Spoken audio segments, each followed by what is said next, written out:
अब आगे बढ़ते हैं श्वेता जी।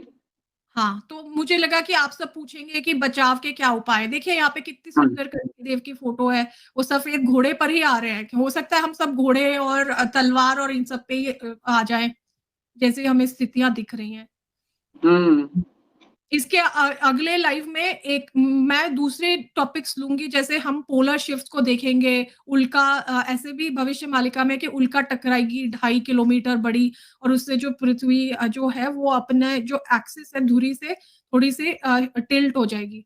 तो वो वासुकी नाग का मुझे लगता है कहीं ना कहीं वो भी अर्थ है। तो वो हम उसके बारे में और थोड़ा रिसर्च करूंगी, और हम उसके बारे में और चीजों के बारे में अगले उसमें बात करेंगे। और भी बहुत कुछ हो सकता है जिसके कारण हम जो है वो घोड़ों पे और बेसिक्स पे आ जाए वापस से, सैकड़ों वर्ष हम्म। चले जाए हम सभ्यता के उसमें। तो बचाव के उपाय नित्य प्रतिदिन आप भगवान विष्णु के को किसी भी रूप में पूछ सके। अगर आपको श्रीमद् भागवत का पाठ पसंद है, मेरी तरह मैं श्रीमद् भागवत का पाठ करती हूँ, मुझे बहुत आनंद मिलता है, इतना ज्ञान मिलता है। और श्रीमद् भागवत श्री कृष्ण जी का एक जीवंत रूप है, भागवत में ही लिखा हुआ है, तो उसका पाठ कीजिए। भगवत गीता का पाठ कर सकते हैं आप। श्री विष्णु सहस्त्र नाम अगर आप पढ़ते हैं तो आप विष्णु सहस्त्र नाम का पाठ कर सकते हैं। अगर आप श्री राम रक्षा स्तोत्र से जुड़ना चाहते हैं तो आप श्री राम रक्षा स्तोत्र का पाठ कर सकते हैं। ये राम रक्षा स्तोत्र का पाठ तो बहुत जल्दी होता है, 10-15 मिनट में हो जाता है, 13 मिनट में हो जाता है जब मैं करती हूँ तो। विष्णु सहस्त्र नाम जितना बड़ा नहीं है, या शायद प्रैक्टिस की बात है, तो प्रैक्टिस में शायद वो भी हो जाए अगर रोज करें तो। संदीप जी तो एक्सपर्ट है ना अपने अपने इष्ट देवता या राम जी, कृष्ण जी, शिव जी या जिन्हें भी आप इष्ट मानते हैं, आप उनका नाम जप करते रहिए चलते चलते। जो आप जिस भी फॉर्म में आप करना चाहते हैं, श्री राम जय राम जय जय राम, जब आपका माइंड एम्प्टी है आप वो जप करते रहिए। आप जब जब आप चल रहे हैं आप अपने मन में करते रहिए। आप अकेले हैं, आप खाना गृहिणियां खाना बना रही हैं, कुछ काम कर रही हैं, श्री राम जय राम बोलते रहिए, वो आदत पड़ जाती है। बस वही नाम जप करते रहिए, वही वही सर्वश्रेष्ठ भी कहा गया है अगर आपके पास समय नहीं मिल पा रहा। ठीक है, तो एक वो हो गया। दूसरी बात है, आप राम नाम लेखन कर सकते हैं। श्री राम लिखिए, लाल स्याही से लिखिए तो हनुमान जी की भी कृपा मिलेगी। गलत कार्य गलत चीजें ना करें, दूसरों को केवल अच्छे कर्मों में बढ़ चढ़ के हिस्सा ले, दूसरों के की सहायता करें। और सबसे इम्पोर्टेंट बात है, प्रैक्टिकली सोचिए अपने, और अगर ऐसा कुछ होता है तो अपनी और अपने परिवार को बचाने के लिए विभिन्न परिस्थितियों में उपायों के बारे में विचार कीजिए। जैसे अभी फ्राइडे द 13th का है, हो सके तो आप बाहर मत निकलिए, बच्चों को स्कूल उस दिन ना भेजिए, और घर पे सुरक्षित रहेंगे तो जो जैसी स्थिति दिख रही है उसके अनुरूप आपको अपनी और अपने परिवार की सुरक्षा के बारे में सोचना होगा। कि अब जैसे भूकंप आ ही रहे तो आप क्या करेंगे। एक प्लान बी तैयार रखिए, एक बैग तैयार रखिए कि तुरंत हम लेकर के चल सके। अब जैसे यहाँ पे ऑस्ट्रेलिया में तो बुश फायर्स इतने होते हैं, तो हमको तो कहा जाता है कि आप एक बैग तैयार रखिए कि कहीं कुछ हो गया तो बस आप मिनिमम बेयर मिनिमम लेके निकल लीजिए। कार में तैयारी करके रखिए अपने सामान की, आप बस उठा के निकल लें। भूखमरी से बचने के लिए आप क्या करेंगे, सुनामी वगैरह से। अब खैर आपदाएं हैं, इतनी बड़ी बड़ी चीजें तो हो रही हैं, तो हम कर तो क्या ही सकते हैं, पर फिर भी हम जो थोड़ा बहुत सोच सकते हैं कि हो जाए तो वो है।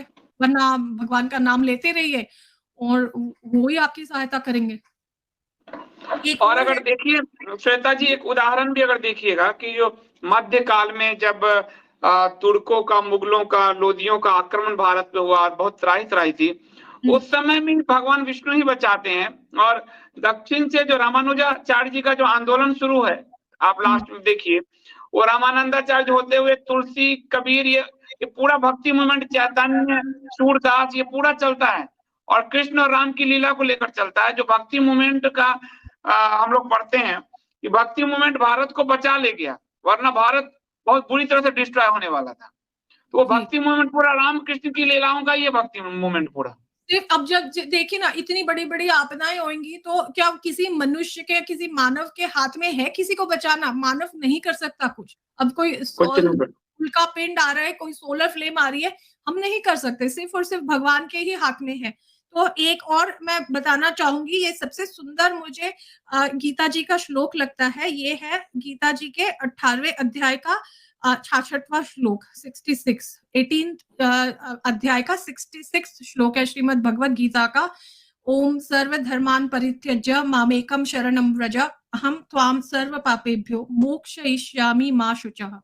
तो श्री कृष्ण जी कहते हैं कि सारे धर्मों को, हे अर्जुन तुम सारे धर्मों को त्याग कर, मतलब वो अर्जुन के थ्रू हमें बता रहे हैं कि आप चाहे जिस भी धर्म को फॉलो करते हैं, बिलोंग करते हैं, आप अपने सारे धर्मों को त्याग कर, जरूरी नहीं है कि आप हिंदू ही हो, आप कोई भी हो सकते हैं, उनको त्याग कर सिर्फ और सिर्फ मुझ में शरण लो। मामेकम शरणम व्रज अहम त्वाम सर्व पापेभ्यो, मैं तुम्हारी सारे पापों को क्षमा करके तुम्हें मोक्ष प्रदान करूंगा। पर तुम्हें शरणागति लेनी पड़ेगी मुझ में, आपको शरण लेनी पड़ेगी और अपने कर्म सही करने पड़ेंगे और भक्ति प्योर होगी। तो ये और यही बात विष्णु सहस्त्र नाम में भी है श्वेता जी, कि जब युधिष्ठिर पूछते हैं कि सब कौन एक धर्म है जो हमें बचाएगा, तो भीष्म यही जवाब देते हैं, सेम यही जवाब देते हैं अलग श्लोक में, कि विष्णु जो है वही तुम्हें बचाएंगे। वो आपत्तिकालीन धर्म। ओम सर्वधर्मान परित्यज्य मामेकम शरणम व्रज अहम त्वाम सर्व पापेभ्यो मोक्षयिष्यामि मा शुचः। 5 बार बोलती हूँ, भगवान जी शरण में लीजिए मुझे अपनी। ऐसे आप कई का अपने जीवन में अपने आप धीरे धीरे परिवर्तन आने लग जाएगा। हो रहा है तो वो हो रहा है, उसका कुछ हम नहीं कर सकते, कुछ नहीं कर सकते, सही बात है। तो और वो उसमें भी यही बात है विष्णु सहस्त्र नाम में भी, कि आप जो है वो एक तरह से आपत्तिकालीन धर्म है, उसमें ये कहा भी गया है, आपद स्थिति में आपको भगवान विष्णु ही बचाएंगे, वही बचा सकते हैं। ये देवी ऐसा है सब जो अभी हो रहा है, जैसे अक्टूबर में, क्या ऐसा नॉर्मल लगता है? दिस इज नॉट नॉर्मल, ये सब देवीय कृत है। अच्छा श्वेता जी, ये युद्ध कब तक चलेगा, कुछ आइडिया है? क्योंकि ये तो बहुत नृशंस रूप लेता जा रहा है, बहुत भयावह मतलब बहुत विघटित रूप लेता जा रहा है। ये तो चलता रहेगा संदीप जी, ये तो शुरू हुआ है अभी। ये तो पूरा सब कुछ ठीक करके ही वो जो न्यू ऑर्डर है ना, न्यू ऑर्डर, नॉट ये लोग जो बोल रहे हैं वो कल्कि देव जो चाहते हैं उस तरह का जो कुछ है। ये नहीं बोल रही मैं कि सबको ही खत्म हो जाएंगे, मालिका भी कह रही है कि only 1/4 population will remain, may be 1/4 ना रहे, उससे ज्यादा रहे, पूरा विनाश नहीं होगा मनुष्य सभ्यता का, पर काफी कुछ तो, क्योंकि ये तो शुरू हुआ है अभी, बहुत लंबा चल बड़ा मतलब बहुत ही भयावह दिख रहा है, क्योंकि जिस तरह से हुआ है, और गर्भ के बच्चे निकाल के मारे गए। बहुत ही, मैंने वो न्यूज जब देखी थी मुझे इतना दुख हुआ था वो देख करके, गर्भ के बच्चे को ये करते हैं वो सुना था ऐसे, पर वो होते हुए पहली बार देखा है न्यूज में। लाशों, हम यहाँ मरने वाले को सम्मान देते हैं, कि कोई मर गया दुश्मन भी है तो कहते हैं सम्मान, वो लाशों पे पेशाब कर रहे हैं, इतना निकृष्ट हो चुके हैं वो, इतनी उनमें मतलब असुर रूप पूरी तरह से प्रकट हो गया। जो राक्षस होता था नहीं, यज्ञ को ध्वंस करते, तो असुर रूप पूरा प्रकट हो गया इनका।